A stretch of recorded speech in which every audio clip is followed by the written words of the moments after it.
de suite.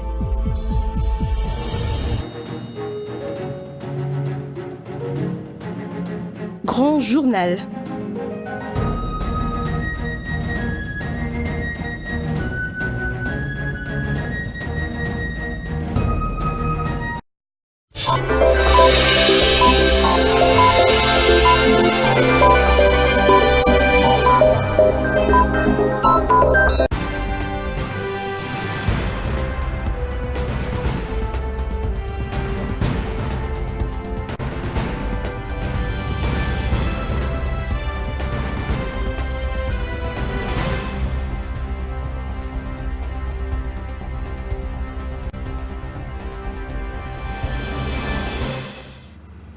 Merci de nous choisir, mesdames, messieurs. Bienvenue à vous dans cette édition du journal. Donc, voici les sommaires. L'affaire du soulèvement des créateurs à Loulou.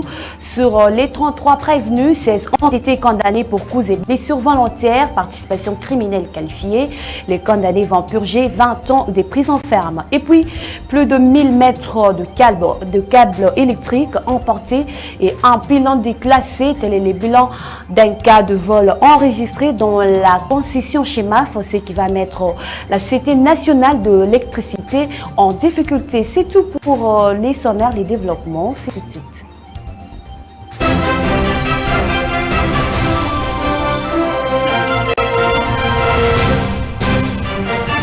Live HD TV.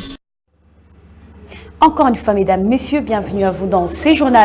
Les sentences viennent de tomber après 3 audiences du procès qui a opposé le ministère public aux 33 prévenus dans l'affaire du soulèvement des créateurs à Loulou à Kolwezi, survenu les dimanches 7 octobre dernier. Sur les 33 prévenus, 16 ont été condamnés pour coups et blessures volontaires, participation criminelle qualifiée. Les condamnés vont purger 20 ans des prisons fermes. Reportage de Herman Moudimba. Après avoir pris l'affaire en délibéré, le tribunal des grandes instances de Kolwezi a condamné 16 sur les 33 prévenus à 20 ans de servitude pénale principale chacun pour coups et blessures volontaires, rébellion et vol avec violence commis en participation criminelle, qualifié de concours idéal, d'où 20 ans et une amende de 200 000 francs congolais était l'expression la plus haute. Et aussi, ces délinquants payeront chacun 5 000 $ américains versés en francs congolais pour avoir causé dommage à l'agent de l'ordre, Kossi Atunzana, partie civile. Établi en fait comme en droit, les infractions de coups et blessures volontaires aggravées, rébellion et vol avec violence à charge des prévenus. Kayembe Umba, Kabamba Mboui, les condamne chacun à 20 ans de servitude pénale principale pour vol avec violence, dit recevable et fondé la constitution de la partie civile Kossi Atunzana et condamne les prévenus à payer solidairement la somme de 5 000 $ américains payables en francs congolais à la partie civile précitée. Pour les enfants en conflit avec la loi, seront déférés devant leur juge naturel et le reste sont acquittés pour défaut des preuves. Dit non établi en fait comme en droit, l'infraction d'incendie volontaire mise à charge des prévenus Kayembe Umba, Kabamba Mboui, Ilunga Mukadi, les anakites pour faute de preuves. Dit non établi, en fait comme en droit, les infractions d'incendie volontaire, rébellion, coups et blessures volontaires, de vol avec violence mise à charge des prévenus. Piana Kasongo, Kayembe Moulowaï, en conséquence, les acquittent et les renvoient libres de toute fin de poursuite judiciaire sans frais. Pour maître Adrien Kanyimbu, conseil de la partie citée, la route est encore longue pour ceux-là qui sont condamnés et qui veulent interjeter appel. La route est encore longue pour ceux-là qui sont condamnés, qui peuvent effectivement interjeter appel pour que leur cause soit beaucoup plus encore étudiée ou instruite au niveau de la cour d'appel. Et toutes leurs chances sont encore à leur disposition. Pour rappel, cette affaire opposait le ministère public aux 33 prévenus, accusés de plusieurs griefs commis lors des échauffourées enregistrées les 7 du mois en cours à la cité Jekamine Luilou. Autre chose, mesdames, messieurs, plusieurs cas de vandalisme sont perpétrés dans plusieurs coins de la province du Lualaba, dans le vol de câbles électriques, chose qui met en difficulté la Société nationale de l'électricité. Les cas récents et celui passé le vendredi dernier dans la concession Chemaf, bilan plus de 1000 mètres de câbles en cuivre emportés et un pylon déclassé. Cyrano Manza pour le reportage. La mention danger des morts placés sur des pylônes à haute tension ne fait plus peur aux inciviques qui se sont donné les luxes, avec tous les risques possibles, d'aller couper et emporter ce câble en cuivre de la SNEL qui transporte un courant de 220 kV à Fungourme, Likasi, Lubumbashi, une partie de Kinshasa et la Zambie. Une situation inquiétante pour les chefs des postes SNEL répartiteurs ouest. La situation est arrivée dans la nuit du vendredi à samedi. Vers 22h30, on a connu un déclenchement. Ce déclenchement causé, donc, il y avait Kolwezi, Fungourme, et donc je peux dire toute la province était dans les noirs pendant ces heures-là. Il y a eu vol des conducteurs en cuivre. On a volé sur les phases extrêmes de pylônes. C'est ce qui a créé les déséquilibres. Et le pylône s'est effondré. On a volé plus ou moins 1400 mètres. Rappelons que cette situation handicape plusieurs ménages qui d'ailleurs a conduit une poignée de la population de Lubumbashi sur la rue qui réclamait les rétablissements du courant électrique. La Société nationale d'électricité monte des stratégies en collaboration avec la police nationale congolaise pour démanteler les ennemis du développement. Une délégation du ministère national de l'Intérieur conduite par l'ingénieur Paul Apanjembaya Chiche est à Kolwezi dans une mission officielle de 10 jours. Ils ont réuni mardi 16 octobre dans la salle de la bibliothèque de Kolwezi tous les chefs de division et les coordonnateurs étatiques œuvrant dans la fonction publique pour leur transmettre des nouvelles orientations consistant à actualiser toutes les listes des fonctionnaires de l'État. Reportage de Patrick Katunga, rendu par Gloire Malissou. Actualiser les listes de fonctionnaires de l'État, celles des agents mécanisés, des nouvelles unités, des retraités, des déserteurs et des décès, traduit la mission qu'effectue une délégation de la fonction publique venue de Kinshasa. Ainsi, cette délégation a réuni ce mardi 16 octobre tous les chefs de division, les coordonnateurs et d'autres agents de l'État dans la grande salle de la bibliothèque urbaine. L'ingénieur Apanjembaya Chiche a informé aux participants à cette réunion qu'ils ont 10 jours pour actualiser les listes des fonctionnaires de l'État, y compris ceux qui se trouvent dans le Lualaba profond. Nous sommes une équipe de missionnaires dépêchés par le gouvernement pour avoir la maîtrise des effectifs des agents et fonctionnaires de l'administration publique, des institutions et des services publics de l'État de la province de Lualaba. Les agents et fonctionnaires, le premier avantage, nous avons des NI qui ne sont pas payés. Il y a certaines NI et nouvelles unités qui ont fait 10 ans, 20 ans et n'ont jamais eu de numéro matricule. C'est-à-dire que ces agents n'ont jamais été payés. On va régulariser, c'est-à-dire on va leur donner des numéros matricules et c'est à partir de cette régularisation-là qu'ils seront des agents et fonctionnaires de l'État. Pour les participants, le délai de 10 jours ne va pas leur permettre d'actualiser toutes les listes. Néanmoins, le message a été bien accueilli par les concernés. À noter que le ministre provincial de l'Intérieur n'était pas présent à ces assises. Il a tout de même dépêché son secrétaire administratif, Moulopo Léon. Au chapitre des célébrations, le 16 octobre de chaque année, le monde entier célèbre la journée de l'alimentation sous l'égide de l'Organisation pour l'alimentation et l'agriculture de l'ONU, retenue depuis 1945. Cette journée a pour thème « Agir pour l'avenir ». Commentaire de Gloire Malessou.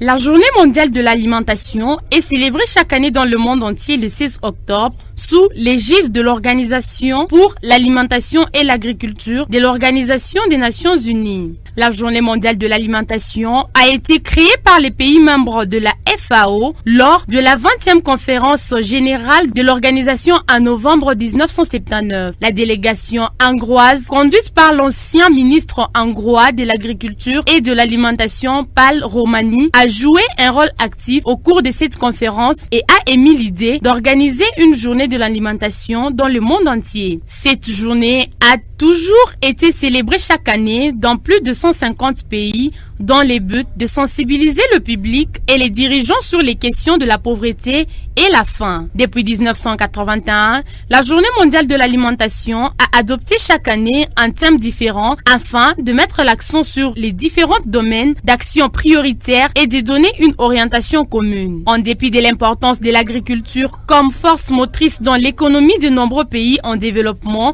ce secteur vital est souvent privé d'investissement. En particulier, l'aide étrangère à l'agriculture a montré un déclin marqué au cours des 20 dernières années. Cet événement s'est conjugué en 2006 avec le sommet mondial sur la sécurité alimentaire qui était organisé en novembre. Et les thèmes retenus pour cette année est Agir pour l'avenir.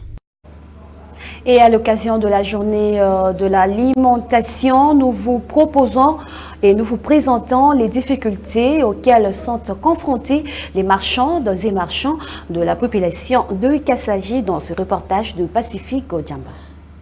Marché central de Kassaji ne reflète pas l'heure révolue. Son état inquiète non seulement les vendeuses et vendeurs, mais aussi toute la population qui y fréquente. Les hangars en paille, les étalages en bois, d'autres en bambou. Et par manque des étalages, certains vendent à même le sol. Kassaji, réputée la deuxième ville de la province du Lualaba, cette option est contredite par ce marché central appelé Mama Adel Kainda.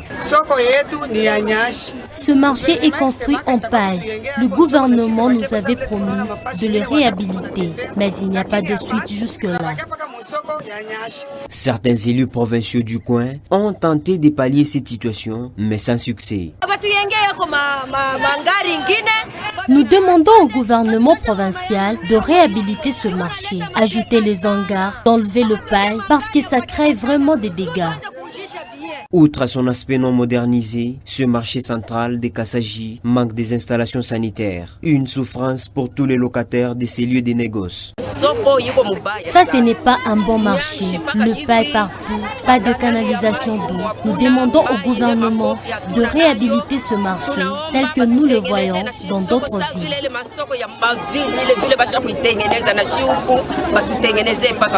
Un nouvel appel est lancé aux décideurs pour qu'une solution palliative soit trouvée. En Côte d'Ivoire, les partis au pouvoir, le RHDP, arrive en tête du scrutin avec 89 élus sur le 189. Le PDCI rejette ces scrutins malgré le 47 élus. Reportage. En Côte d'Ivoire, les résultats provisoires de 189 des 201 communes sont connus. Le parti au pouvoir, le RHDP, Rassemblement des Oufouettistes pour la démocratie, domine les tendances avec 89 élus, loin derrière le PDCI d'Henri Konan Bédié avec 47 élus. Le RHDP a arraché la victoire dans les plus grandes communes du district d'Abidjan, notamment Trècheville, Koumassi, Yopougon et Abobo. Un scrutin notamment dominé par une montée en force des candidats indépendants qui comptabilisent à ce stade du décompte des voix 57 élus. De son côté, le PDCI a remporté la mairie de Cocody et conserve la mairie du Plateau, le centre d'affaires d'Abidjan. Côté régional, le RHDP a raflé provisoirement 18 sièges contre 5 pour le PDCI et 2 pour la liste PDCI-RHDP sur les 28 des 31 conseils régionaux proclamés. Malgré ce bilan provisoire, le PDCI rejette ces résultats qui octroient une large avance au parti au pouvoir.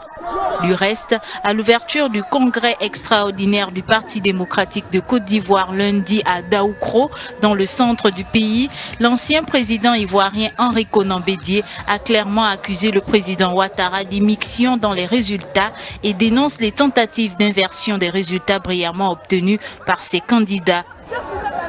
Des contestations qui ont donné lieu à des violences marquées par la mort de 3 personnes le week-end dernier en Côte d'Ivoire. Page noire dans ce journal, le milliardaire Paul Alexis, cofondateur du géant américain Microsoft, est décédé à l'âge de 65 ans suite à un cancer annoncé depuis le mois d'octobre dernier. Reportage Africa News.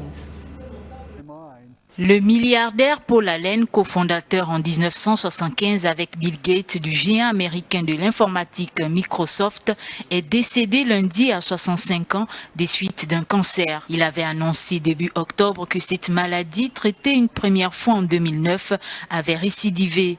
Paul Allen, qui était également connu pour ses actions philanthropiques, en particulier dans la santé, avait quitté Microsoft en 1983 pour fonder la société d'investissement Vulcan, dont le siège est à Seattle. Il avait fait parler de lui avec son autobiographie en 2011, dans laquelle il affirmait notamment que Bill Gates aurait comploté pour réduire ses parts dans Microsoft. Sa fortune était estimée lundi soir à 20,3 milliards de dollars par le magazine Forbes. On parle sport, mesdames, messieurs. C'est dans une véritable ambiance que le Zango Club Lualaba s'est qualifié en battant le Zango Club Dynamique de Lubudi en demi-finale du championnat provincial du Lualaba, organisé par la Ligue de Zango moderne du Lualaba. Commentaire de Teddy Carlos Somia. Zango Club Dynamique de Lubudi contre Zango Club Lualaba de Kolwezi était l'affiche de la première demi-finale du championnat provincial du Lualaba sur le terrain des Kijé. Un match très serré, mais plein d'ambiance.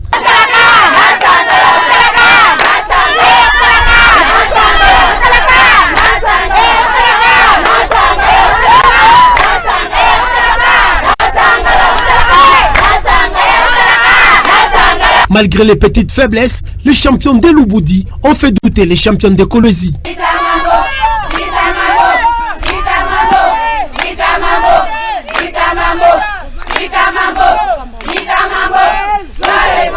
Après une véritable bataille, ce sont les expérimentés du Lualaba qui l'emportent et montent en finale.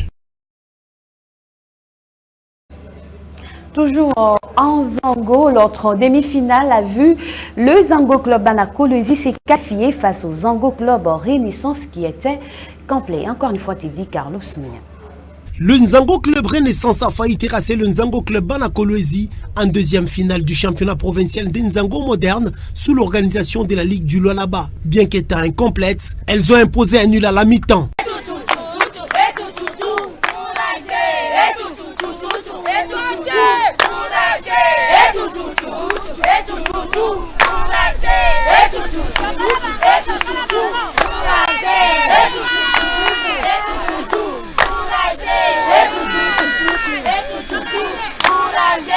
Mais en deuxième période, la supériorité numérique a pesé et les Bana Kolwezi se sont imposés de justesse 46-41.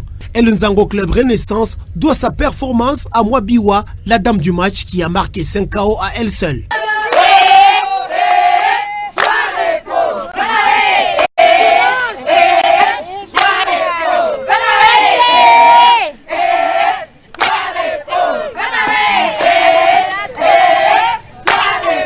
Grâce à cette victoire de 46 contre 41, le Nzango Club Bana Kolwezi rejoint le Nzango Club Lualaba en finale. Voilà tout pour ces journaux, mesdames, messieurs. Merci à vous de l'avoir suivi. Au revoir et à la prochaine.